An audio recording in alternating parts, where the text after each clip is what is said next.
যে ব্যক্তির কথা আমার রাসূল মনে করলে রাসূলও কেঁদে ফেলতেন। কে? খুবাইব ইবনে আদি রাদিয়াল্লাহু তাআলা আনহু। ওই খুবাইবকে যখন মক্কার কুরাইশরা মদিনা থেকে ধরে এনে মক্কার জেলখানার মধ্যে ঢুকায় দিল, আমি সেই সময় কাফের ছিলাম, আমি দিন বুঝতাম না, আমি কুফরি হালতে ছিলাম। সেই মক্কার কাফেররা ধরে এনে রিমান্ডে নিল, অত্যাচার করলো, ইসলাম থেকে তাকে মুক্ত করতে পারলো না, ইসলাম থেকে মাইনাস করতে পারলো না। শেষ পর্যন্ত খাবার বন্ধ করে দেওয়া হলো, আমাকে দায়িত্ব দেওয়া হলো তাকে দেখার জন্য। আমি নিজের চোখে দেখেছি খুবাইবের খাবার বন্ধ করে দিলে কি হবে, প্রত্যেকটা রাতে শেষ রাত্রে সে আল্লাহর কালাম তেলাওয়াত করত, আর তার সামনে কে যেন ঝুলন্ত আঙ্গুরের ছড়া তার সামনে ঝুলাইয়া রাখত। এই পৃথিবীতে একজন নারী ঘরের মধ্যে বসে বসে, দুনিয়াতে বসে বসে জান্নাতের খাবার খেয়েছেন। সেই মহিলার নামটা কোরআনে কোট করেছেন। কোরআনে শুধু একজন মহিলার নাম এসেছে, সূরার নামও এবং তার নামটা আয়াতে এসেছে। সেই মহিলার নাম কি? জোরে বলেন, সেই মহিলার নাম কি? আল্লাহ পাক কোন মহিলার নাম নেন নাই। ইমরাতে ফিরআউন, ইমরাতে লূত, এরপরে এইরকম করে ইমরাতে নূহ, কোন নারীর নাম সরাসরি নেন নাই, কিন্তু এই নারীর নামটা নেওয়া লাগতো না, কিন্তু নিয়েছেন ঈসার জন্য। কার জন্য? ঈসা আলাইহিস সালামের জন্য নেওয়া হয়েছে, কারণ তার বাবার কোনো পরিচয় ছিল না, এই জন্য নেওয়া হয়েছে। এই মারিয়াম আলাইহিস সালামকে দুনিয়াতে বসে আল্লাহ রাব্বুল আলামিন জান্নাতের খাবার খাইয়ে দিয়েছেন। আমার বন্ধুগণ, এই খুবাইবকে যখন জেলখানার মধ্যে আটকে রাখা হলো, আল্লাহ পাক জান্নাতের খাবার তার সামনে হাজির করে দিয়েছেন। এরপরে খুবাইবের খাবার বন্ধ হলেও সে সুস্থ হয়ে উঠছে, সুন্দর চেহারা, তার চেহারায় নূর চমকাচ্ছে, সবার সামনে প্রকাশ পেয়ে গেল। খুবাইবের রব খুবাইবকে খাবার দিয়ে দেয়। শেষ পর্যন্ত কুরাইশরা সিদ্ধান্ত নিল তাকে শোলে চড়ায় দুনিয়া থেকে বিদায় করে দিতে হবে। এই কথা যখন বলা হলো, এই কথা যখন তার কানে জানিয়ে দেওয়া হলো, এবং সর্বশেষ বলা হলো, সর্বশেষ তোমার ইচ্ছা কি বলো, তোমাকে আমরা শুলে চড়ায় হত্যা করব। মুস্কি হাসি মেরে বলছেন, আমার সর্বশেষ ইচ্ছা হলো পরিবারের সঙ্গে সাক্ষাৎ নয়, দুনিয়ার কোনো কথা নয়, তোমরা আমাকে একটু অজুর পানি দিয়ে দিবা, আমি আল্লাহর সঙ্গে একটু সরাসরি কথা বলতে চাই নামাজে। জোরে বলে সুবহানাল্লাহ। অজুর পানি দেওয়া হলো, নামাজে দাঁড়ায় গেলেন। প্রথম রাকাত খুব মনোযোগ দিলেন, দ্বিতীয় রাকাতে নামাজ পড়তে নিয়ে তাড়াহুড়ো করে সালামটা ফিরলেন, কারণ কাফের মুশরিকরা মনে করতে পারে খুবাইব বুঝি মৃত্যুর ভয়ে নামাজটা লম্বা করছে। নামাজ শেষ করে বলছেন, আল্লাহ আমি তো 3 মাস যাবত রাসূলকে দেখতে পাই না, ভালোবাসার দরকার আছে না নাই? নবীর প্রতি মুহাব্বতের দরকার আছে না নাই? তবে মুহাব্বত আগে না আনুগত্য আগে? বলেন বলেন বলেন বলেন, মুহাব্বত আগে না আনুগত্য আগে? ইতাআত আগে দরকার, আনুগত্যটা আগে দরকার।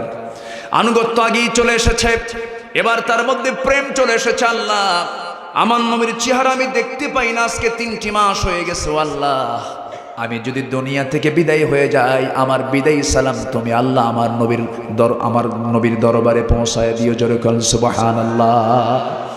এই দোয়াটা করার পরই সবাই মিলে তাকে শুলের দিকে নিয়ে যাচ্ছি। আমিরুল মুমিনিন, আমি সেই সময় কাফের ছিলাম, কুফরি হালতে ছিলাম। সবাই মিলে যখন তাকে নিয়ে গেল, 2টা হাত বেঁধে ফেললো, 2টা পা বেঁধে ফেললো। এবার সামনে দাঁড়ায়া কুরাইশরা বলছে, ও খুবাইব তোর এই জায়গায় মুহাম্মদকে যদি চড়ানো হতো কতই না ভালো হতো। সঙ্গে সঙ্গে খুবাইব সঙ্গে করলেন কি, অনেকক্ষণ ধরে মুখের মধ্যে বেশ কিছু থুতু জমা করে, যে ব্যক্তি এই কথা বলেছে সঙ্গে সঙ্গে তার মুখে থুতু মেরে দিয়ে বলছে, আল্লাহর কসম আমার চোখের সামনে আমার নবীর একটা পশমেরও যদি ক্ষতি হয়, আমি খুবাইব তাকে কখনো ছেড়ে দিতাম না। জোরে বলি আল্লাহু আকবার। আমার ভাইরা, আমার বন্ধুগণ, ইতাআত যদি না থাকে, আনুগত্য যদি না থাকে, সেকেন্ড আয়াতের দিকে ভাবার্থ আমি অর্থ নিচ্ছি। সেকেন্ড আয়াত হচ্ছে আমরা আনুগত্য করব কার? আসতে বলবেন না কার? সেকেন্ড হচ্ছে মুহাম্মদ সাল্লাল্লাহু আলাইহি ওয়াসাল্লাম। আমার বন্ধুগণ, মাইয়ুতি'র রাসূল ফাকাদ আতা আল্লাহ। রাসূলের যদি আপনি আনুগত্য না করেন, আল্লাহর আনুগত্য গ্রান্ট হবে না। নবীজির প্রতি ভালোবাসার প্রয়োজন আছে না নাই? ভালোবাসা আগে দরকার না আনুগত্য আগে দরকার? আনুগত্যটা আগে দরকার। একটু পরের দিকে আসতেছি। আবার ওইদিকে সাইদ বিন আমির, আমার এই ভাইটার নামও কিন্তু সাইদ। বলি আলহামদুলিল্লাহ। ভাববেন না যে ওনার নাম দেখে দেখে আমি ওয়াজ করতেছি, তা নাকি? কষ্ট পাচ্ছেন নাকি আপনারা? আমি আলোচনা চালিয়ে যাব, জোরে বলি ইনশাআল্লাহ। আমাকে ফজর পর্যন্ত সময় দিবেন? কাম সারছে শ্রোতা তো, হ্যাঁ থাকলে খুশি হবেন। ফজর পর্যন্ত থাকবেন সবাই, জানাজা সহ?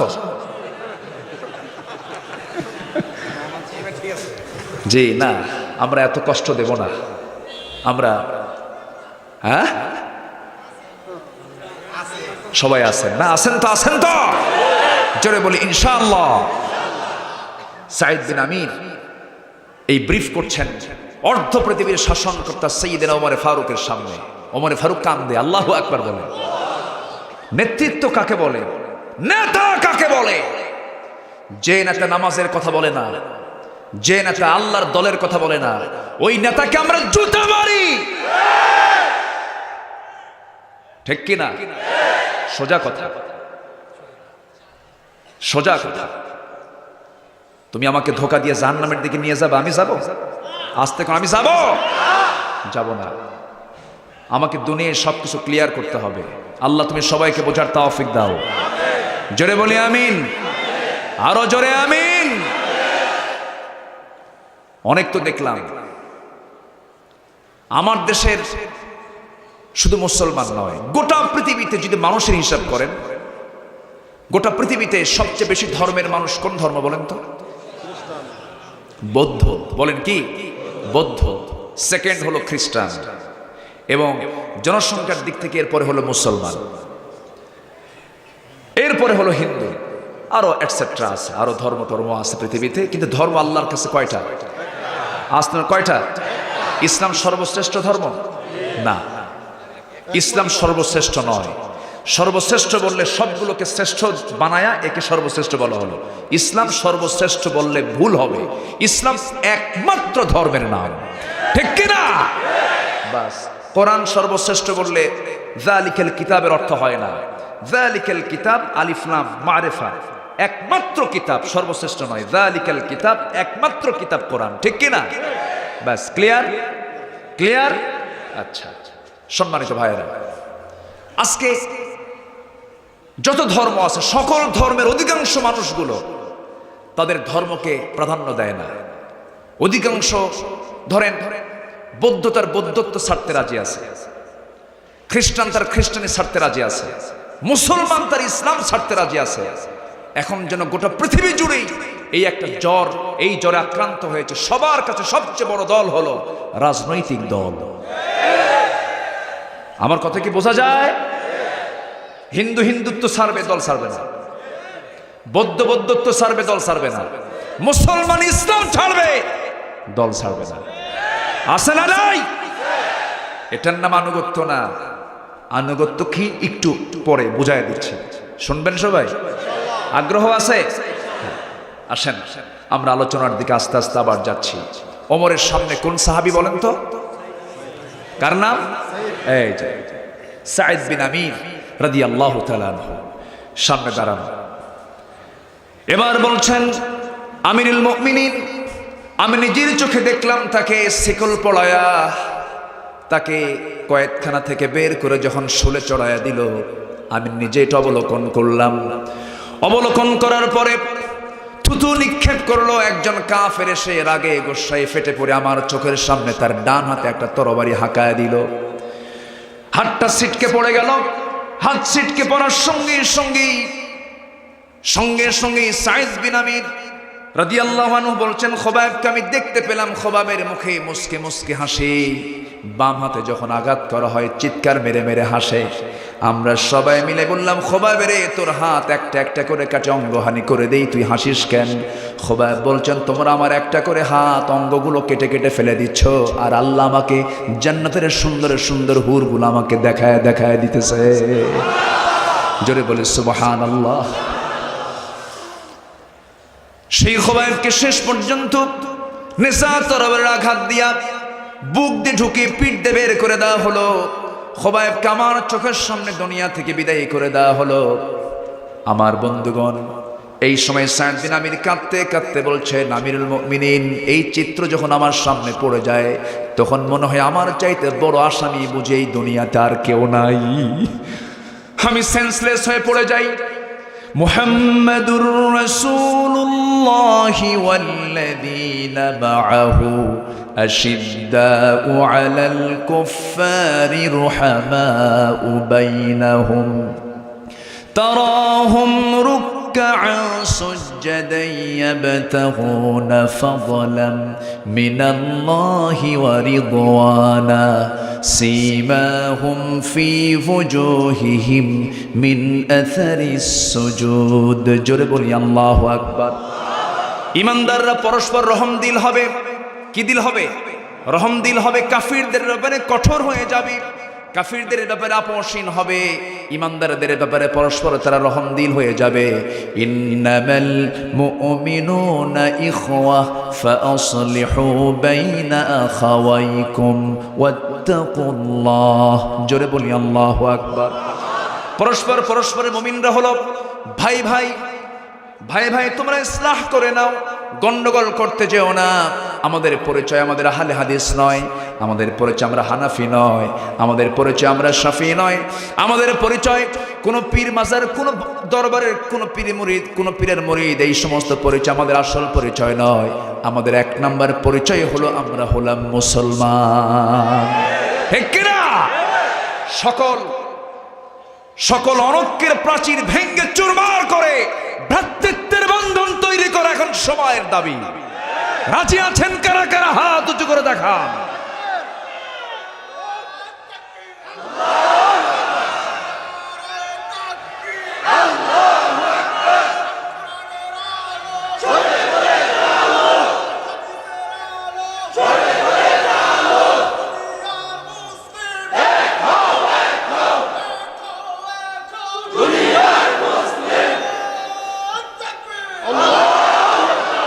আল্লাহ তুমি সবার হাতকে কবুল করে নাও। জোরে বলি আমিন।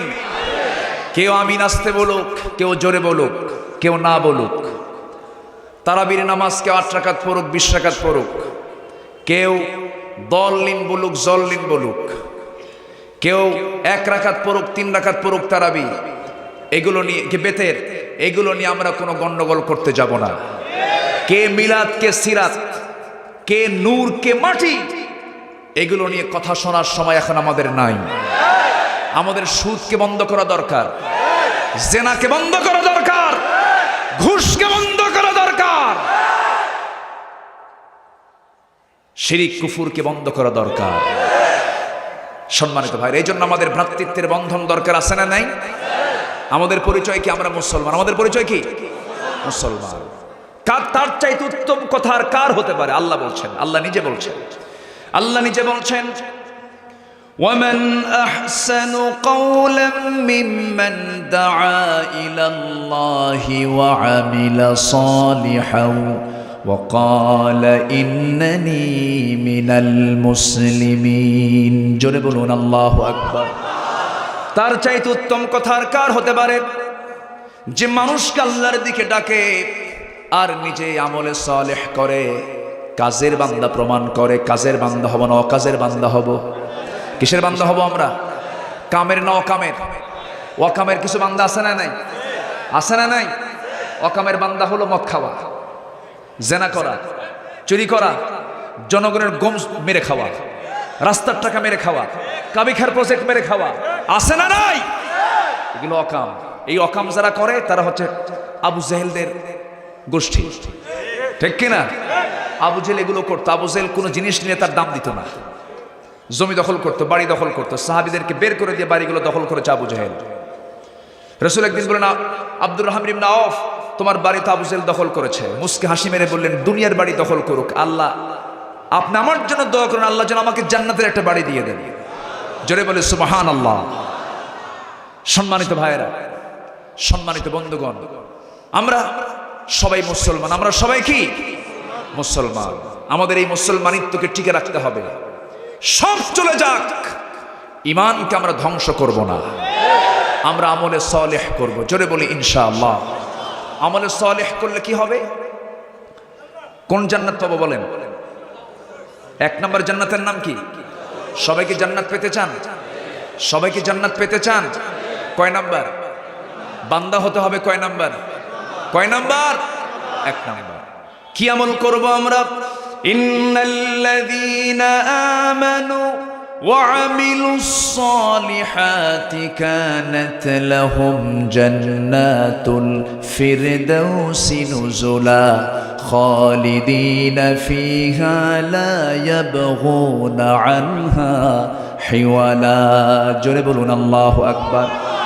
যে ঈমান আনবে এবং আমলে সালেহ করবে তার জন্য এক নম্বরে জান্নাতুল ফিরদাউস বরাদ্দ হবে। যে জান্নাতে একবার ঢুকবে তাকে কখনো জান্নাত থেকে বের করে দেওয়া হবে? বের করে দেওয়া হবে? সে কখনো বের হতে পারবে না। নিয়ামতের উপর নিয়ামত সে ভোগ করতে পারবে, শর্ত হলো কাজের বান্দা হব। কিন্তু অকামের বান্দাগুলো কোথায় যাবে? আজ তো কোথায় যাবে? জাহান্নামে চলে যাবে।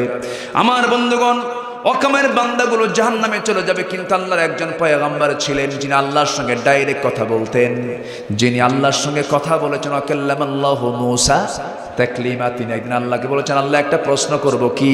আল্লাহ তুমি তো রহমান, তুমি তো রহিম। হ্যাঁ আমি রহমান, আমি রহিম, আমি গফফার, আমি গফুর। ঠিক আছে, কিন্তু মানুষকে তুমি এত যত্ন করে বানায়া আবার তাকে জাহান্নাম দিবা, তোমার কি মায়া দয়া হবে না? যুক্তি আছে না? নেই? আছে না যুক্তি?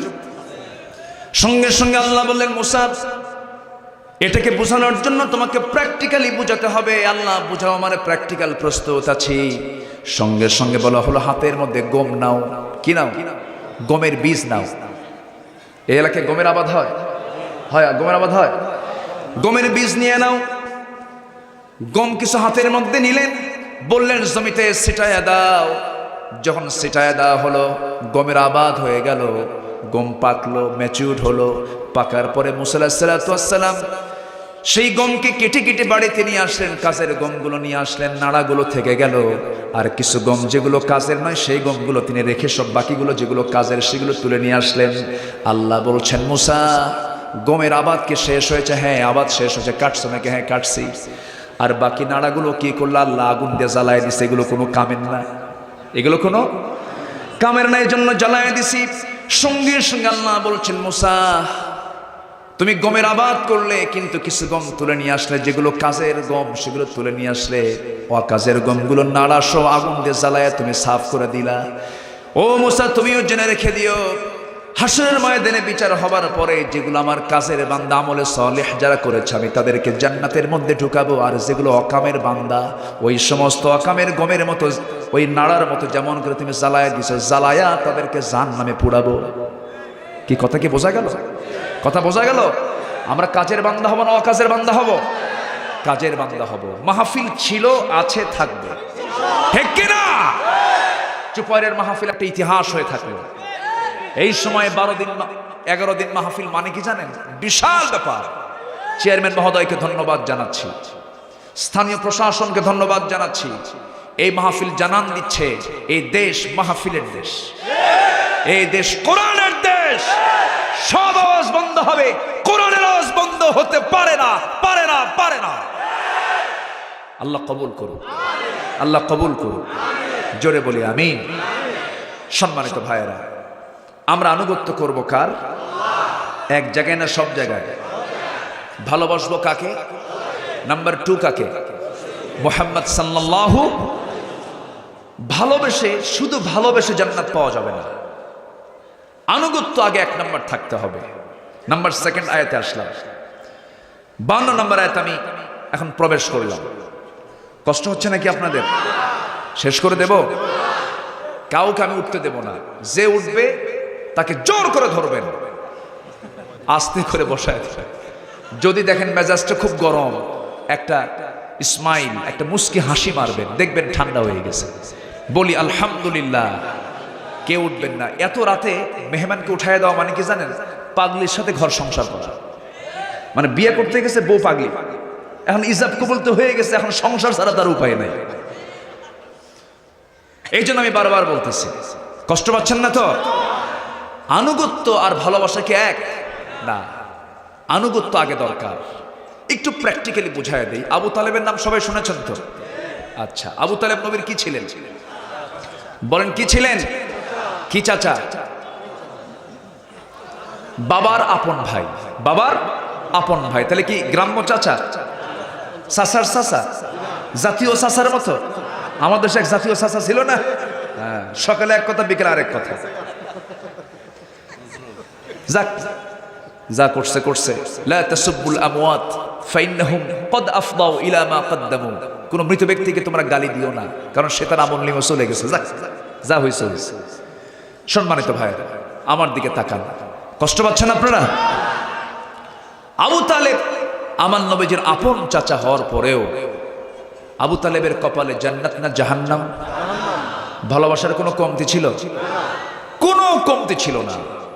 শিব আবু তালেবে 3.5 বছর না খেয়ে খেয়ে নবীর পক্ষে আবু তালেব ভূমিকা পালন করেছেন, এবং অসংখ্য মুজিজার সাক্ষী হলো আবু তালেব নিজে। নবীজির যখন জন্ম হয়, জন্মের 2 দিন পরে আবু তালেব একদিন ভাতিজা মুহাম্মদকে দেখার জন্য ঘরের মধ্যে ঢুকেছেন। ঢুকে দেখেন আমেনা কান্দে, তার পাশে বসা নাই, খোলা আকাশের চাঁদনি আকাশের নিচে তাকে শোয়া রাখা হয়েছে। নবুয়ত প্রাপ্তির পর একদিন আবু তালেব নিজেই বলছে, মুহাম্মদ, আমি একটা জিনিস দেখছি ছোটবেলায় তোমার, তুমি যখন নবজাতক। আসলে কি ব্যাপারটা সত্যি চাচা, বলেন তো? তখন বলতেছে, সেই রাত্রিতে আমি তোমাকে দেখতে গিয়ে দেখি তোমার মা কান্দে, তোমার মার মনটা ভরাক্রান্ত, মনে কোনো সুখ নাই, কারণ স্বামী তো নাই। সন্তান জন্ম নিলে সবচেয়ে বেশি খুশি হবে যে লোকটা, সে লোক তো নাই।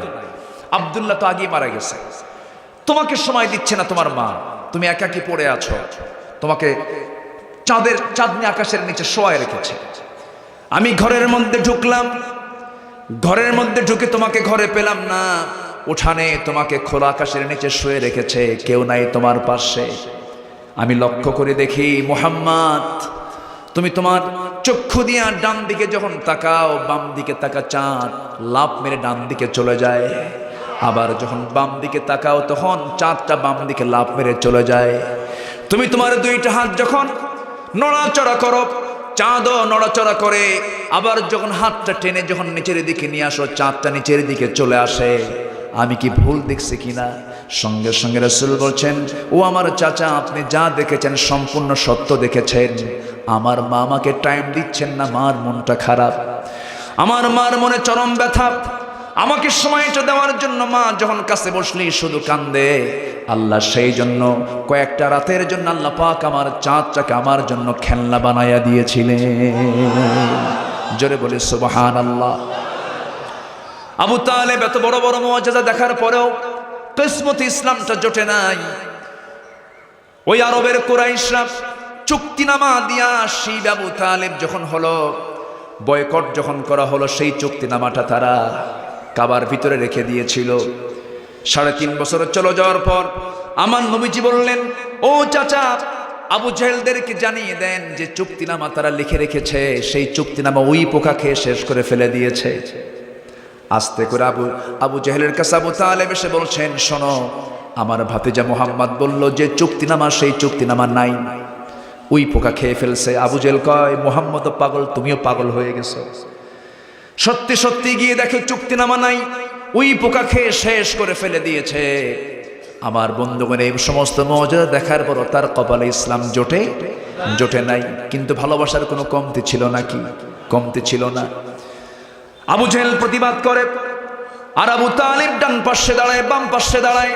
রাসূল একদিন বললেন, চাচা, আমি আপনাকে বারবার বলি না হুজুর, চাচা একটা বার বলছে, চাচা আপনি দেখেন তো ইসলাম কবুল করা যায় নাকি? সঙ্গে সঙ্গে আবু তালেব বলছে, মুহাম্মদ, আমাকে এই ব্যাপারে বলতে যাবে না, কারণ আমার বাপ চাচার, আমার বাপ দাদার ধর্ম আমি ছাড়তে পারবো না। তবে তোমার ধর্ম রাইট, তুমিও রাইট। এর প্রমাণস্বরূপ আমার কলিজার টুকরা 2টা সন্তান আমি আলীকেও দিয়েছি, জাফরকেও দিয়েছি। তোমার ডানে বামে তারা নামাজ পড়ে, আমি কোনোদিন বাধা দেব না, কিন্তু আমাকে তুমি ইসলাম কবুলের কোনো অর্ডার দিও না, আমাকে চাপ দিও না। নবীজি তাকে চাপও দেন নাই, কারণ লাস্তা আলাইহিম বিমুসাইতির, লা ইকরাহা ফিদ দ্বীন, জোরাজুরি করেন নাই। কিন্তু মৃত্যুর সময় যখন ঘনিয়ে আসলো, মক্কি জিন্দেগির ঘটনা, মৃত্যুর সময়টা যখন চলে আসলো, সেই সময় আমার নবীজি বললেন, চাচা আমার মনে হয় আপনার শেষ সময় পার হয়ে যাচ্ছে। আপনি একটা বারের জন্য আপনি পুরো কালিমা না বললেও বলবেন লা ইলাহা ইল্লাল্লাহ, এতটুকুন বলবেন, আমি আপনার জন্য বেহেশতের জামিন হয়ে যাব। আপনি আমাকে ভাষা শিখিয়েছেন, আপনি আমাকে কথা শিখিয়েছেন, আপনি আমাকে ব্যবসা শিখিয়েছেন, আপনি আমাকে বিয়ে দিয়েছেন, আপনি আমার জন্য জেল পর্যন্ত খেটেছেন, আপনি আমাকে যে ভালোবাসা দিয়েছেন, বাবার ভূমিকা আপনি পালন করেছেন। একটাবার আপনি কালিমা পড়েন। আমার নবীজি কাফেরের সঙ্গে মিলেমিশে কতদিন পর্যন্ত থাকলেন, কিন্তু জোর করলেন না। একদিন বললেন, চাচা আপনি শুধু একটাবার কালিমা পড়েন। এই করতে করতে নবীজি মাথা থেকে পা পর্যন্ত হাতটা, রহমতের হাতটা বিছায়া দিলেন। শেষ পর্যন্ত দেখা গেল আবু তালেবের মুখ থেকে বের হলো, মুহাম্মদ আমাকে জোড়াজুড়ি করতে দিও না, আমি পারবো না। সঙ্গে সঙ্গে ইন্নাকা লান তাহদিনি মান আহবাবতা, আপনি যাকে ভালোবাসবেন আপনি তাকে হেদায়েত দিতে পারবেন না, হেদায়েতের মালিক কে? আসতে বলবেন না কে? আস্তে করে তিনি করলেন কি, হাতটা গোটায় নিলেন। নবীজির কান্নার থামে না। নবীজি তাকে বিদায় জানায় দিচ্ছেন। মানবতা বোধ আছে না নাই? হৃদয়ে টান আছে না নাই? এই টান তো আলাদা বিষয়। মানুষ তো মানবিক হতে হবে, পাশবিক হওয়া যাবে না। নবীজির কান্না বন্ধ হচ্ছে না। আবু তালেব দুনিয়া থেকে বিদায় নিয়ে নিল। নবীজির চিন্তা শুরু হয়ে গেল, আবু তালেব দুনিয়া থেকে বিদায় নেওয়ার পর সেই লোকটা জান্নাতি না জাহান্নামী? ভালোবাসা আছে কিন্তু আনুগত্য নাই। কিন্তু ওইদিকে যখন নবুয়ত পেলেন আমার নবীজি, 25 বছরে বিয়ে করলেন। 40 বছরের আমাদের আম্মাজান খাদিজাকে বিয়ে করেছেন। আমার নবীজি মাঝে মাঝে বলতেন, আমার খাদিজা যদি জীবনের শেষ সময় পর্যন্ত থেকে যেত, আমি রাসূল, আমাকে আল্লাহ তাআলা বিয়ের অর্ডার করতেন না। জোরে কোন সুবহানাল্লাহ। আমার খাদিজা আমার জীবনে যা কিছু করেছি, পৃথিবীর কোনো মানুষ তা কিছু করতে পারে নাই। আম্মাজান খাদিজার যখন বয়স 40, আমার নবীর বয়স তখন 25 বছর, বিয়ে হয়ে গেল। 40 বছর পর্যন্ত আমার নবীজি 15 বছর কাটালেন। খাদিজার বয়স 55, আমার নবীর বয়স 40। এই পর্যন্ত আমার রসুল তো রসুল হন নাই। রসুল ছিলেন শুধু স্বামী। কি ছিলেন? স্বামী। ভালোবাসা ছিল, ষোলনাই ভালোবাসা ছিল। কিন্তু আমার নবীজি যখন নবুয়তের আলো নিয়ে, কোরআনের নূরটা নিয়ে যখন জাবালে নূর থেকে নেমে যখন ঘরের মধ্যে ঢুকে নিয়ে বলছেন, জাম্মিলুনি জাম্মিলুনি, খাদিজা আমাকে বস্ত্র আচ্ছাদন করে দাও। লাকাদ খাশিতু আলা নাফসি, আমি আমার নিজের জীবনকে নিয়ে শঙ্কিত, না জেনে আমি মরে যাই কিনা, আমাকে তুমি বস্ত্র আচ্ছাদন করে দাও। সঙ্গে সঙ্গে খাদিজা বলছেন, আমার স্বামী গো, আপনার ক্ষতি পৃথিবীর কোনো মানুষ করতে পারে না। এই 15 বছরে আপনার যে চারিত্রিক দিক আমি দেখেছি, আপনি মহান চরিত্র আধার না, আপনার কেউ কোনো ক্ষতি করতে পারে না। রাসূল সঙ্গে সঙ্গে চান্স পেয়ে গেলেন, বললেন, খাদিজা এতদিন শুধু ছিল ভালোবাসা, আজকে তোমাকে একটা প্রস্তাব করব। কি? আমি আল্লাহর নবী। একটু আস্তে বলেন সুবহানাল্লাহ, একটু জোরে বলেন সুবহানাল্লাহ। আমি আল্লাহর নবী, তোমার কি বিশ্বাস হয় নাকি? এই কথা বলার সঙ্গে সঙ্গে খাদিজা এত খুশি হয়ে গেলেন। খাদিজা রাসূলকে এত পরিমাণ ভালোবাসতেন। মক্কার সবচেয়ে ধনী মহিলার নাম কি? আসতে বলবেন না কে? ধনীকে গালি দেওয়া যাবে? ধনীকে গালি দিলে খাদিজাকে গালি দেওয়া হয়ে যাবে। কোন ধনীকে গালি দিবেন না। ধনীকে গালি দিলে পরে আবু বকর রাদিয়াল্লাহু আনহুকে গালি দেওয়া হয়ে যাবে। ধনীকে গালি দিলে সাইয়েদনা ওসমানকে গালি দেওয়া হয়ে যাবে। ধনীকে গালি দিলে সুলাইমান আলাইহিস সালাতু ওয়াস সালামকে গালি দেওয়া হয়ে যাবে। ধনীরাও আল্লাহর বান্দা, গরিবও আল্লাহর বান্দা। আমার ভাইয়েরা, আমার নবীজি এবার বলছেন, খাদিজা আমি যে আল্লাহর নবী, তোমার কি সন্দেহ লাগে নাকি? মাথা নিচু করেও কোনো চিন্তা করলেন না, চোখের পানি টপ টপ করে পড়ছে। তিনি বলছেন, এতদিন ছিল শুধু ভালোবাসা, আজকের থেকে আমার আনুগত্য শুরু হয়ে গেল। ومن يطع الله ورسوله ويخشى الله ويتقه فأولئك هم الفائزون। জোরে বলি আল্লাহু আকবার। وأقسموا بالله جهد أيمانهم لئن أمرتهم ليخرجن قل لا تقسموا طاعة معروفة إن الله خبير بما تعملون। জোরে বলুন আল্লাহু আকবার। আমার নবীজি বললেন, ও খাদিজা আমি যে আল্লাহর নবী, তোমার কি বিশ্বাস হয় নাকি? এবার বলছেন, আমার স্বামী গা, আপনি এমন করে প্রশ্ন করেন কেন? আপনার চারিত্রিক সনদ প্রমাণ করে আপনি আল্লাহর নবী, এতে কোনো সন্দেহ নাই। আমাকে আপনি পড়িয়ে দেন। সবাই বলেন আশহাদু আল্লা ইলাহা ইল্লাল্লাহ ওয়াহদাহু লা শারীকা লাহু ওয়া আশহাদু আন্না মুহাম্মাদান আবদুহু ওয়া রাসূলুহু। ইসলাম কবুল, ইসলামের দাওয়াত দিলেন নবীজি আগে ঘরের বাইরে না ঘরের মধ্যে? কু আনফুসাকুম ওয়া আহলিকুম নার, আগে পরিবারকে দাওয়াত দেব আমরা। জোরে বলি ইনশাআল্লাহ। বইয়ের কারণে স্বামী জাহান্নামে যাবে, ঠিক কিনা? মেয়ের কারণে বাপ জাহান্নামে যাবে, ঠিক কিনা? মেয়ে বেপরদায় চলবে, বাপ হবে দায়ুস। বউ বেপরদায় চলবে, স্বামী হবে দায়ুস। মা বেপরদায় চলবে, ছেলে হবে দায়ুস, ঠিক কিনা? এগুলো খেয়াল করার দরকার আছে না নাই? আমার নবীজি নিজের ঘরকে আগে কন্ট্রোল করলেন, নিজের পরিবারকে কন্ট্রোল করলেন। এই দাওয়াতি কাজটা আমরাও বাড়ির মধ্যে করব। জোরে বলি ইনশাআল্লাহ, আরো জোরে বলি ইনশাআল্লাহ। আমার নবীজির মাঝ থেকে আবু তালেব বিদায় নিলেন, কিন্তু আবু তালেব বিদায় নিলে কি হবে? সেই লোকটা জান্নাতি না জাহান্নামী? ভালোবাসা আছে কি নাই? কি নাই? আনুগত্য নাই। আবার খাদিজাও দুনিয়া থেকে বিদায় নেবেন। ওই আবু তালেবের মাত্র 3 দিন যেতে না যেতেই আমার নবীর কাছে সে আস্তে আস্তে করে বলছেন, ইয়া রাসূলুল্লাহি, মক্কি জিন্দেগি সেই সময় পর্দার আয়াত নাজিল হয় নাই, অনেক হুকুম এখন আসে নাই। প্রাথমিক যুগে আস্তে করে বলছেন, আমার স্বামী গো, শরীরটা ভালো যায় না, আমার শরীরটা কেমন যেন মনে হচ্ছে, আমি মনে হয় বাঁচবো না, আমি দুনিয়া থেকে বিদায় নিয়ে নেব। আমার স্মৃতিচারণ করবেন আমার 4টা মেয়েকে নিয়ে আপনি, আমার 4টা মেয়েকে নিয়ে আপনি থাকবেন। আর আমি আপনার জন্য, আমি আপনার কাছে আমি দাবি করব, ইয়া রাসূলুল্লাহ, জাগতিক জীবনে আমি আপনার কাছে কিচ্ছু চাই নাই, আজকে আমি আপনার কাছে 3টা জিনিস চাবো, আপনি আমাকে দিবেন কিনা জানি না। রাসূল সঙ্গে সঙ্গে কেঁদে উঠে বলছেন, খাদিজা, তুমি তো আমার কাছে কোনোদিন কোনো কিছু চাও নাই, বরঞ্চ তোমার সমস্ত সম্পত্তি তুমি চোখ বন্ধ করে আমাকে দিয়ে দিয়েছো। আমার সাহাবীদেরকে আমি এগুলো বিলায় দিয়েছি ইসলামের জন্য, দ্বীনের জন্য। আজকে তুমি যা চাইবা সব চাওয়া আমি রাসূল পূরণ করে দেব। জোরে কোন সুবহানাল্লাহ। খাদিজা বলছেন, ইয়া রাসূলুল্লাহি, জাগতিক জীবনের কোনো কামনা আমার নাই, আমি আপনার কাছে একটু কবরের জিন্দেগির কিছু সাহায্য চাই। কি সাহায্য চাও? ইয়া রাসূলুল্লাহ, আমি যখন মরে যাব আমার লাশটা আপনার পিঠে বহন করে কবরে নিয়ে যাবেন, কবরে শোয়া দিবেন। কবরে শোয়া দিয়া কবর থেকে আপনি দাঁড়াবেন না, ততক্ষণ পর্যন্ত দাঁড়াবেন না যতক্ষণ না সল জবের ফেরেশতা না আসবে। যখন এসে প্রশ্ন করা শুরু করবে, আমার মনে হয় আমার টুটাফাটা আমল দিয়ে আমি উত্তরগুলো দিতে পারবো না, আমার 3টা প্রশ্নের জবাব আপনি আমার হইয়া দিয়ে দিবেন। একটু জোরে বলি সুবহানাল্লাহ।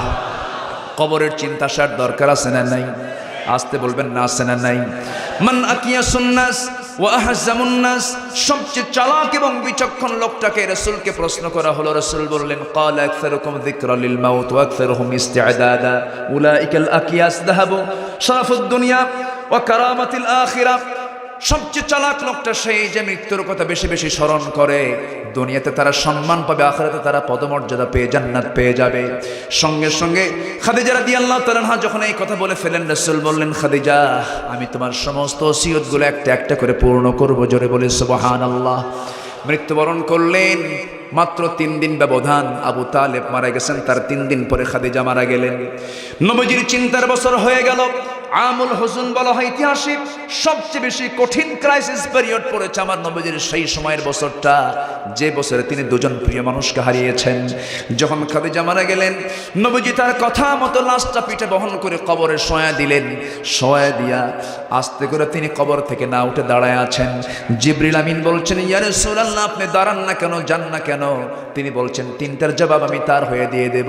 সঙ্গে সঙ্গে জিবরাইল বলছেন, ইয়া রাসূলুল্লাহ, যে খাদিজাকে আল্লাহ নিজে সালাম দেন, সেই খাদিজার জবাব দেওয়ার জন্য আরশের মালিক আল্লাহ আছে। জোরে কোন সুবহানাল্লাহ, আরো জোরে বলে সুবহানাল্লাহ। খাদিজার সম্মানটা বেড়েছে শুধু ভালোবাসা না, আনুগত্যের দ্বারা। আস্তে জোরে বলেন, কিসের দ্বারা? কিন্তু আবু তালেবের এই ভালোবাসার কোনো মূল্য হলো না, কারণ আবু তালেবের মধ্যে আসল জিনিসটা নাই, আনুগত্যটা নাই। আনুগত্যটার দরকার 2 নম্বরে না 1 নম্বরে? আসতে 2 নম্বর না 1 নম্বর? 1 নম্বরে দরকার। আমরা আনুগত্য করব 1 আনা না 16 আনা, 1 আনা না 16 আনা। আনুগত্য করেছেন আসিয়া আলাইহিস সালাতু ওয়াস সালাম কোন নবীর? বলেন কোন নবীর? ওনার নবী কে ছিল? মূসা আলাইহিস সালামের। তিনি আনুগত্য করেছেন। আনুগত্য করেছেন কার? আনুগত্য করেছেন কার? আসিয়ার আল্লাহ। যে আমাদের আল্লাহ কে? আসতে কোন কেন, জোরে কোন, আমাদের আল্লাহ কে? আসিয়ার আল্লাহ কে? আসিয়ারা কি আছে মাহফিলে? আজকের মাহফিলে কি আসিয়ারা আছে? আছে, হ্যাঁ আছে। কি কয়? আমি তো এই সংবাদ জানি না। আল্লাহ তুমি মাদেরকে কবুল করো, জোরে বলি আমিন, আরো জোরে আমিন।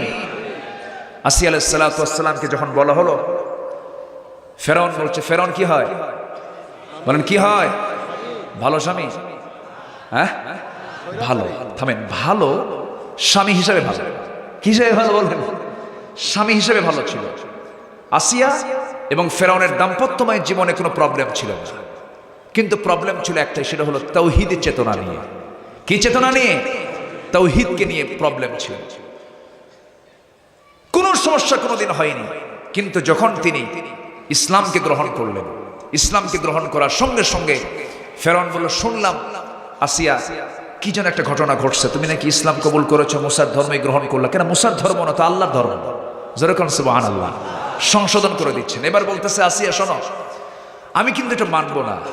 আসিয়া বলছেন, আমার স্বামী, আমি আপনাকে সম্মান করি, রেসপেক্ট করি, কিন্তু আমার আনুগত্য হবে তাআতুম মারুফা, আমার আনুগত্য হবে ন্যায়ের আনুগত্য। আমি এগুলোকে ছাড়বো না, আমি ইসলামকে ছাড়বো না, আমি দুনিয়া ছাড়বো, ইসলামকে মাইনাস করতে পারবো না। ফেরাউন বলল, তাহলে তো তোমার বাঁচার অধিকার নাই। হ্যাঁ, মরে যাবো, হুররিকতা ওয়া মুযযিকতা, যা করবেন করবেন, আমার কোনো আপত্তি নাই। সম্মানিত ভাইরা, এমনি তার নামটা কোরআনে আসে নাই, সূরা তাহরিমে ইবনে কাসির এসেছে। ফেরাউন বলল, তুমি এই রাষ্ট্রের 2 নম্বর নাগরিক, আমি ফেরাউন, এরপরে তোমার স্থান, আর তুমি আমার বিরুদ্ধে চারণ করবে, আমি তোমার উপরে শাস্তি প্রয়োগ করতে বিন্দু পরিমাণ কোনো কৃপণতা দেখাবো না, আমি তোমাকে মেরে ফেলব। তিনি মুস্কি হাসি মেরে বরণ করলেন মৃত্যুকে। ঠিক আছে, মন্ত্রিসভা ডাকা হলো, সবাইকে ডেকে বউ হত্যা করার প্ল্যান করছে ফেরাউন। কি হত্যা করার? কত বড় জালিম হতে পারে! এই পৃথিবীতে প্রথম নিজের ক্ষমতাকে পাকাপোক্ত করার জন্য হত্যার রাজনীতি শুরু করেছে ফেরাউন। ইউযাববিহুনা আবনাআকুম ওয়া ইস্তাহয়ুনা নিসাআকুম, ছেলের সন্তানগুলোকে জবাহ করেছিল, মেয়ের সন্তানগুলোকে জীবিত রেখেছিল তার ক্ষমতাকে পাকাপোক্ত করার জন্য। তার নাম কি? তার নাম কি? আজকে যারা ওই পন্থা অবলম্বন করে তারা সবাই হলো ফেরাউনদের প্রেতাত্মা। সম্মানিত ভাইয়েরা, ফেরাউন বলল, আমি তোমাকে তিলে তিলে মেরে ফেলবো, মারেন, কোন আপত্তি নেই। শেষ পর্যন্ত ইবনে কাসির এসেছে, লোহার চিরুনি দিয়ে মাথার চামড়াগুলোকে টেনে টেনে নিচের দিকে নিয়ে আসতেছে। আসিয়া আলাইহিস সালাতু ওয়াস সালাম একটা বারের জন্য চিৎকার করলেন না, শুধু বললেন লা ইলাহা, আর একটা দোয়া পড়েছিলেন, সেই দোয়াটা সূরা তাহরিমে এসেছে। দেখেন, তার দোয়া সূরা তাহরিমে দিলেন, অথচ তার কিতাব ছিল তাওরাত। তার কিতাব কি ছিল? তাওরাত। তাওরাতের তিনি অনুসারী, কিন্তু তিনি কি দোয়াটা করলেন, যে দোয়াটা কোরআনের মতো কিতাবের মধ্যে কোট করে দিলেন, ও দুনিয়ার মুসলমানরা, তোমরা আসিয়ার দোয়াটা পড়ো। কার দোয়া পড়ো? আসিয়ার দোয়াটা পড়ো। আম্মা জানেরা যারা আছেন, আম্মা জান, আসিয়ার মতো চরিত্র আপনাকে আনতে হবে। তিনি কি সুন্দর দোয়া করলেন সেই সময়, যে সময় লোহার চিরুনি দিয়ে চামড়াগুলো নিচের দিকে নিয়ে আসা হচ্ছিল, তিনি দোয়া করছেন, রব্বি বিনিলি ইনদাকা বাইতান ফিল জান্নাহ ওয়া নাজ্জিনি মিন ফিরআউনা ওয়া আমালিহি। আয় আল্লাহ তাআলা, আজকে তোমার দরবারে ফরিয়াদ করি, আজকের এই কঠিনতম দিনে আমার স্বামী, আমি তার স্ত্রী হওয়ার পরেও তোমাকে গ্রহণ করার কারণে, তোমার দিনকে গ্রহণ করার কারণে আমাকে তিলে তিলে মারতেছে। আমার কোনো দুঃখ নাই, তোমার কাছে ফরিয়াদ করছি, তোমার আনুগত্য করে বলি, তোমার নবীর আনুগত্য করে বলি আজকে আমার এই অবস্থা হয়েছে। আমার কোনো দুঃখ নাই, আমি হাসতে হাসতে চলে যাচ্ছি, আমার কোনো ক্লেম নাই। আল্লাহ, তবে তোমার কাছে আমার ফরিয়াদ হলো তুমি একটা মাত্র আমাকে ঘর দিয়ে দিবা। কয়টা ঘর? বুয়ুতান মনে বই বহু বচন, বাইতুন বাইতুন এক বচন। রব্বি বিনলি ইনদাকা বাইতান ফিল জান্নাহ, বুয়ুতান না, একটা ঘর তোমার কাছে, ইনদাকা বাইতান ফিল জান্নাহ, জান্নাতের মধ্যে তোমার ঘরের কাছে একটা ছোট্ট ঘর আমাকে বানিয়ে দাও। আর ফেরাউন থেকে আমাকে বাঁচাও, তার অপকর্ম থেকে আমাকে বাঁচাও। আল্লাহ তার এই দোয়াটা এত পছন্দ করলেন যে কিয়ামত পর্যন্ত সমস্ত মুসলমানেরা কোরআন পড়বে আর তার দোয়াটা পড়বে। জোরে বলে সুবহানাল্লাহ। আল্লাহ তুমি এলাকার মা বোনদেরকে আসিয়ার মতো বানিয়ে দাও। জোরে বলি আমিন, আরো জোরে আমিন। স্বামীর সাথে তিনি কখনো ব্যক্তিগত আচরণে তার কোনো খারাপ আচরণ ছিল না। স্বামীকে দাম দেয় না এমন মহিলা বাংলার জমিনে নাই, আছে না নাই? যত বড় শিক্ষিতা তত বড় বেয়াদব। আমার দাদির এত বেয়াদব ছিল না। আমি কি ভুল বললাম? ভুল বললাম? এই মেয়েদের এই প্রবলেমগুলো আছে। স্বামীকে নাম ধরে ডাকে, বেয়াদবের সুরে ডাকে, এই লিটন, আছে না নাই?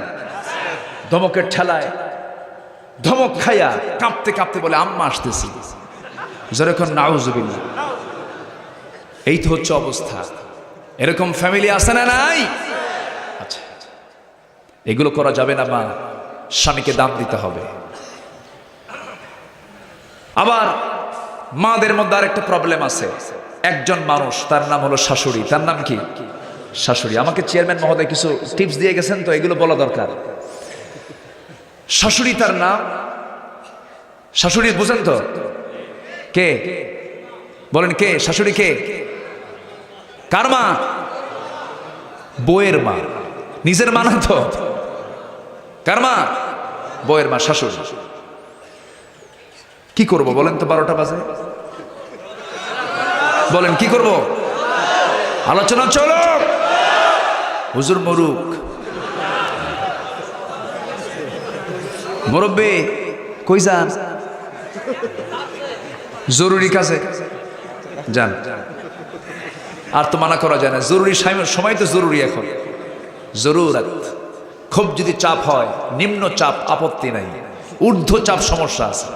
ঊর্ধ্ব চাপ হলো বিড়ি খাওয়া চাপ, মানে ধোঁয়া উপরের দিকে যায়, এটা হচ্ছে ঊর্ধ্ব চাপ। এরকম পাবলিকও আছে না নাই? বিড়ির টান দেয় কি?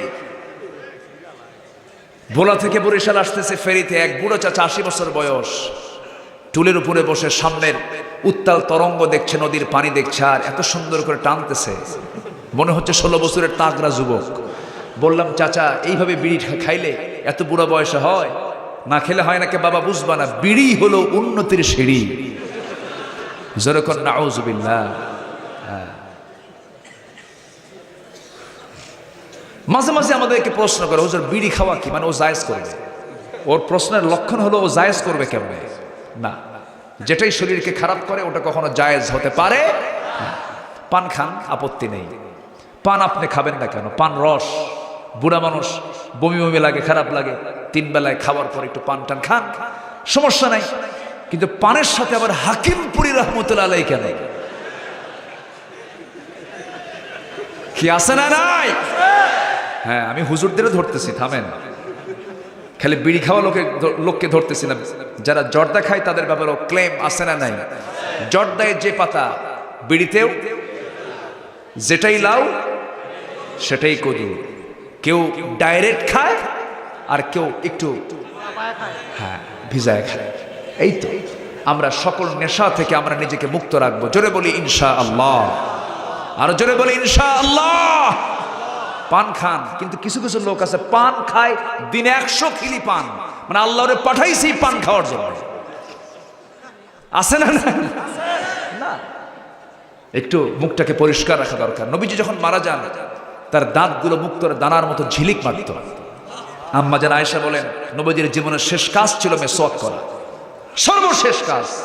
মেসওয়াক করে তিনি বিদায় নিয়েছেন। তিনি একটা মুস্কে হাসি মারলেন। আম্মা জান আয়েশা, বুখারী শরীফের হাদিস, একটা মুস্কে হাসি মারলেন, দাঁতটা যেন মুক্তর দানার মতো ঝিলিক মারতেছে। জোরে বলে সুবহানাল্লাহ। আমরা মুখটাকে পরিষ্কার রাখবো। জোরে বলি ইনশাআল্লাহ। কষ্ট পাচ্ছেন? কষ্ট পাচ্ছেন? সমস্যা, অসুবিধা? শাশুড়ি না? হ্যাঁ, শাশুড়ি এটা খুব জটিল একটা নাম ছেলে বউদের কাছে, তাই না? ছেলে বউদের কাছে একটা জটিল নাম। শাশুড়ি মেয়েকে বিয়ে দিয়েছেন, একই মহিলা কিন্তু মেয়েকে বিয়ে দিয়ে বললেন, আমার জামাইটা এত ভালো, আমার জামাই একটা মনের মতো জামাই পেয়েছে, যা বলি তাই শোনে, আমার মেয়ে যা বলে তাই শোনে, আমার মেয়েকে সে এত ভালোবাসে, আমার মেয়েটার জামা কাপড়ও ধুয়ে দেয়, এত ভালো। কিন্তু আর কি বলি, আমার ছেলেটা মানুষ হল না, আমার ছেলে শুধু বইয়ের কথা শোনে। আচ্ছা, কথা বলতেছে দুইজন না একজন? বলেন, কথাটা বললো দুইজন না একজন? তাহলে এক মুখে দুই কথা, এটা কি মুমিনের লক্ষণ না মুনাফিকের লক্ষণ? কিসের লক্ষণ বলেন? আমার মায়েরা মনে মনে ভাবতেছে, কি হুজুর দাওয়াত দিলা, এই হুজুর আর জীবনে আনবা না। আমার মা, এটা করা যাবে না।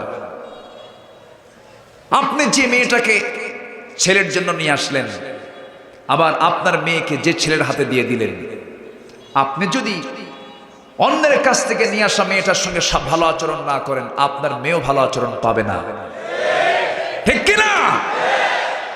স্নেহ দিতে শিখুন, আপনি সম্মান পাবেন। আপনি শাশুড়ি, আপনি বড়, আপনাকে ধৈর্যের পিরামিড হতে হবে। কম বয়সে বিয়ে শাদী হয়ে যায়, ক্লাস 10-এ পড়ে অথবা ইন্টার লেভেলে পড়ে, বুঝে না, বুঝে উঠতে পারে না, তার উপর আপনি মানসিক টর্চার করবেন না, ধৈর্যের পরিচয় দিবেন, কোলের মধ্যে নিয়ে নিবেন। দেখছেন খুব দেখতেছেন, আপনি দেখতেছেন খুব গন্ডগোল লাগছে, বইয়ের সঙ্গে আমার মায়ের খুব গন্ডগোল হচ্ছে, তখন আপনার ভূমিকাটা কি হবে? সে সময় আপনি আগে বইয়ের কাছে যাবেন, গিয়ে বলবেন, শোনো, আমি তোমাকে খুব লাইক করি, I love you, this and that বলবেন। ঠিক, হ্যাঁ, দেখেন ঠিক কইছে একজন, ভালো বলবেন, সমস্যা নেই। নিজের বউ কিন্তু পরের বউ না। আবার কি কথা কি বোঝা গেল? এখন কিন্তু নিজের বউ পছন্দ হয় না অনেকে। নতুন বিয়ে কইরা 3 দিন পরে কান্দে। কে কান্দে? কান্দিস কেন? কাল্লা আমার কি কপালে রাখছে, বউটা আমার কালো, সুমনের বউ দেখতে কত সুন্দর, দেখছেন ওর নজর গেছে সুমনের বউয়ের দিকে, এরকম আছে না নাই? আচ্ছা, অন্যের বউয়ের দিকে নজর গেলে পৃথিবীর রাজরানী এনে দিলেও কি তার কাছে সুন্দর মনে হবে? হবে না। আগে নজর ঠিক করলে কালো সুন্দর হয়ে যাবে। কালো কার সৃষ্টি? কালো কে বানিয়েছেন? ধলা কে বানিয়েছেন? লম্বা কে বানিয়েছেন? চিকন কে বানিয়েছেন? মোটা কে বানিয়েছেন? চিকন কে বানিয়েছেন? দোষ কার? আল্লাহ। ফায়সালা কার? আল্লাহ। মন খারাপ করা যাবে না, আস্তে করে বলবেন, শোনো, তুমি আমার বউ, আর ওই মহিলাটা আমার মা, আমার মাও ভালো, তুমিও ভালো, কিন্তু গন্ডগোল লাগে, এখন আমি কি করি? একটা কথা বলি বউ। হ্যাঁ বলো, কি বলবা?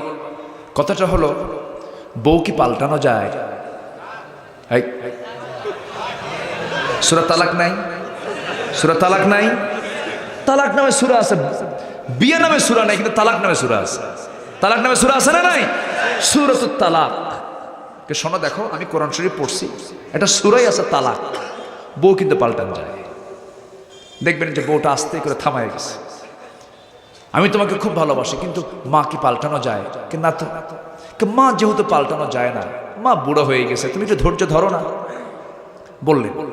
আবার মার কাছে গেলেন, ওর সামনে না, অন্য সময় গিয়ে বলেন, মা শোনো, আমি তোমার পেটে ছিলাম না? হ্যাঁ। তোমার কষ্ট হয়নি? হয়েছে। কয় মাস ছিলাম? 9 মাস। ডেলিভারির সময় তোমার কষ্ট? তো বাবা হুঁশই ছিল না। আচ্ছা, এরপরে দুধ খাইছি কত বছর? 2 বছর। তোমার কি কষ্ট হয়নি? হয়েছে। আমি কি 2 বছর তোমাকে ডাকছি আম্মা বলে? না। বাবা, কত কষ্ট করে ডাকটা শুনছি 3 বছরের মাথায়, তুই ডাকিস নাই বাবা। কি দেখো মা, 3টা বছর তুমি কষ্ট করে আমাকে ধীরে ধীরে বড় করে, এরপরে কইছে মা। আর আমার বউটা যেদিন বিয়ে হলো সেই দিন সেই কয়, আম্মা তোমার পছন্দ হয় না। কি বোঝেন নাই আপনি? বোঝেন, বুঝাই দিবেন, সব ঠিক হয়ে যাবে। অসুলহু খাইর, সমঝোতাই উত্তম। আল্লাহ কবুল করুন, জোরে বলি আমিন, আরো জোরে আমিন। সম্মানিত ভাইয়েরা, সবাই কি নামাজ পড়ি? সবাই নামাজ পড়ি? কয় ওয়াক্ত নামাজ? এশার নামাজ পড়েছি? এশার নামাজ পড়েছি ইনশাল্লাহ। কয় কেন বলি আলহামদুলিল্লাহ। ফজর কি পড়বেন? ফজর পড়বেন কার? একটু হাত তুলে দেখা,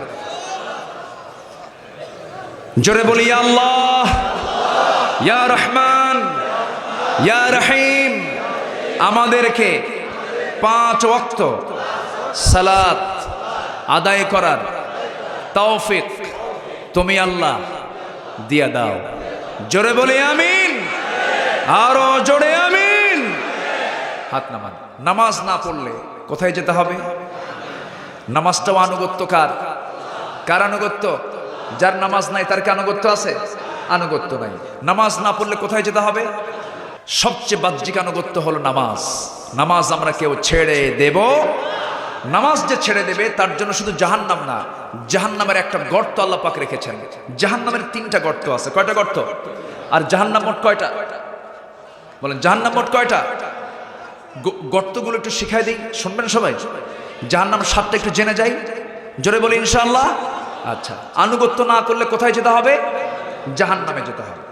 কোন জাহান্নাম? কোন জাহান্নাম?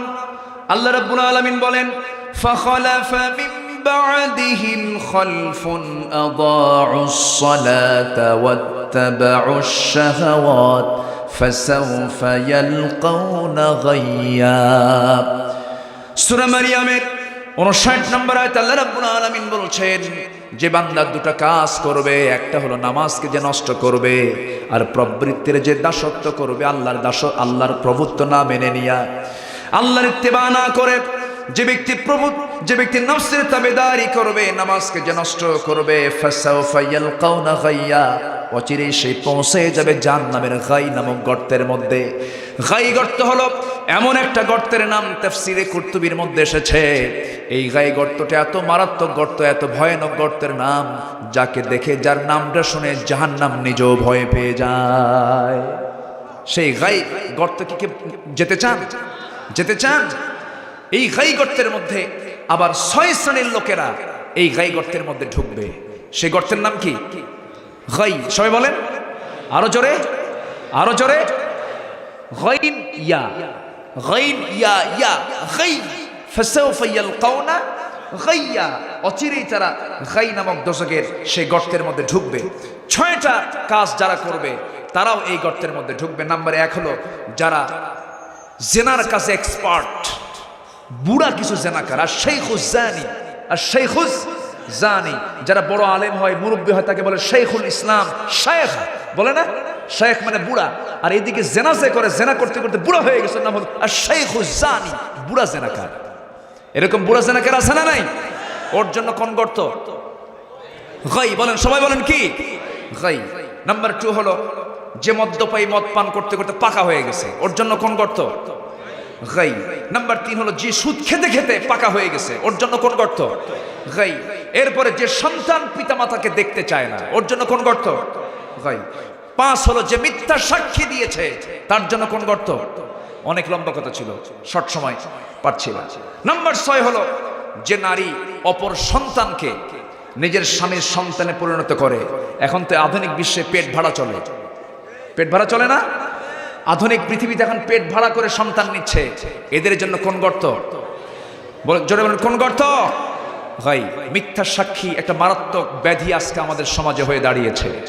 মিথ্যা সাক্ষী যদি না থাকতো, কোনো মামলা থাকতো না বাংলার জমিনে। যারা মিথ্যা সাক্ষী দিচ্ছ, তোমার হজ কবুল হবে না, তোমার নামাজ কবুল হবে না। তোমার মিথ্যা সাক্ষীর কারণে যদি কোনো নিরপরাধ ব্যক্তি যদি জেল খাটে, সে বইয়ের হক আদায় করতে পারলো না, সন্তানের হক আদায় করতে পারলো না, সমাজের হক আদায় করতে পারলো না, সমস্ত গুনাহ তোর আমলনামায় চলে যাবে। মিথ্যা সাক্ষী যারা, আল্লাহ তুমি তাদেরকে বুঝ দিয়ে দাও। জোরে বলি আমিন। গর্ত 3টা। গর্ত কয়টা? সাউদ একটা গর্ত, সাউদ হিকুহু সাউদা, সূরা মুদাসসিরের 17 নম্বর আয়াত। আরেকটা হচ্ছে গাই, আরেকটা হচ্ছে ওয়াইল। ওয়াইলটা কার জন্য? যারা সামনে পেছনে গীবত শেখায়েত করে, পরনিন্দা পরচর্চা করে। এরকম লোক তো বাংলার জমিনে একটা খুঁজে পাওয়া যাবে না, আছে না নাই? ওদের জন্য ওয়াইল। ওদের জন্য কি? ওয়াইল। এই সূরার নাম হলো হুমাজা। এই সূরার নাম কি? হুমাজা। আমার একটা ছোট্ট ভাতিজি আছে, আমারে বলে, চাচু কোরআনে শুধু দাদার নাম পাই, দাদার সূরা একটা আছে কিন্তু নানার সূরা তো নাই। আমি বললাম যে বাবা কোন সূরা বলো তো?